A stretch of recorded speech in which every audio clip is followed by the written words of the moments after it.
Okay, let's say I had 1 over 8 times by 6 plus 1 over, let's say, 16 times by 5.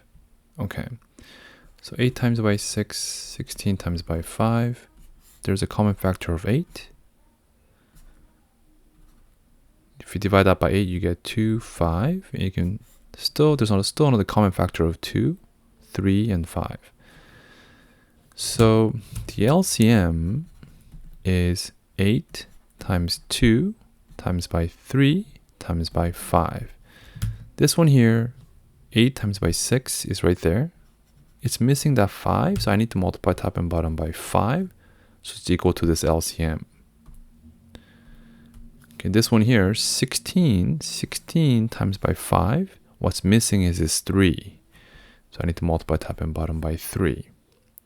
Now I can be confident, right? I can be confident that this is exactly that.